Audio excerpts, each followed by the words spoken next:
यशोदा ने क्या पुण्य कर लिया है जो घर में बिना किसी आसना वासना के भगवान प्रकट हो गए।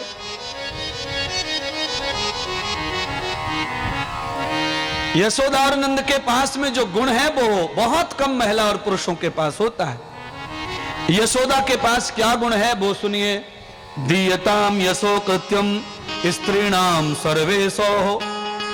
गोकुल की सभी स्त्रियों को सुबह सुबह घर जा जाकर यशोदा पूछती थी, अरे बहन आटा है, दाल है, वस्त्र है, दूध है, दही है, सब कुशल तो है। जिसके घर में जो न था वो यशोदा सुबह ही पहुंचाती थी। इसीलिए गोकुल की समस्त गोपियों ने यशोदा को अपनी दायत्री मान लिया था। यशम ददाती यशोदाम, जो सारी स्त्रियों को नित्य यश प्रदान करती और अपने हाथों से मांग भरती गोपियों की, इतनी महंगी सेवा करती। आप भी सीख लो। आपके घर कोई रिश्तेदार महिला आए तो आप जरूर उसको सिंदूर लगाओ, कुमकुम लगाओ और फिर विदा करो। ये चलन तो है महाराज यहाँ का, छत्तीसगढ़ का, मध्य प्रदेश का भी चलन है, महाराष्ट्र का भी चलन है। ये ऐसा, इसके भी बड़े लाभ है महाराज। दूसरे के सुहाग को अगर आप चाहते हो तो आपका सुहाग अपने आप जिंदा रहेगा। कितने भी कुआं के बोर प्रेशर से चल रहे हो, कुआं अगर भरा हुआ है तो प्रेशर से बोर भी पानी स्टोर नहीं करते, इसीलिए पानी को खींचना पड़ता है, तब कुआं के बोर से पानी कुआं में स्टोर होता है।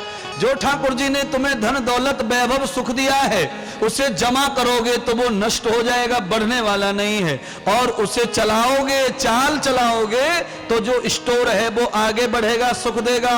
और जो अंदर प्रवेश भाग में वो बाहर आके तुम्हें चमकाएगा, हरा भरा करेगा और ताजा ताजा कर देगा महाराज। तो बांटते रहिए महाराज। संयुक्तम दर्शनम भागवतम गुणम। 11-11 गाय सोने के सींग मढ़वा कर नंद बाबा बांट रहे। यशोदा मैया वस्त्र बांट रही है, सोने चांदी के आभूषण बांट रही है। नस्तम गोपी यथा भाजम भाजम नस्तम गोपी तथा। देखिए, कथा को समझने की कोशिश कीजिए। अगर आज पहली बार भाभी ने लाला को जन्म दिया है और ननद जी आई हैं और भाभी ने सम्मान नहीं किया तो ननद रूठ जाती है। और ये गोपियां यशोदा के हाथों से सोना चांदी साड़ी नहीं ले रही हैं। ये क्या कह रही हैं? नस्तम वस्त्रो उपानगत। हे देवी यशोदा, हमने तुम्हारे लाला को तुम्हारी गोद में प्रकट करने के लिए 11 दिन भूखा रहकर व्रत किया। साड़ी वाड़ी सोना वोना पाने के लिए नहीं किया व्रत। हमने तो तुम्हारे लाला को सेवा करने के लिए व्रत किया है कि हमें नंद के लाला की सेवा मिलनी चाहिए। तुम हमें सोना दे दोगी, साड़ी वस्त्र दे दोगी और हाथ हिलाकर फिर हमें सेवा नहीं करने दोगी, इसलिए हमें तुम्हारा सोना चांदी वस्त्र नहीं चाहिए, हमें तो सेवा चाहिए ठाकुर की। आप सब लोग कथा को समझ लें। मंदिर जाओ, तीर्थ में जाओ, जहां जाना है जाओ।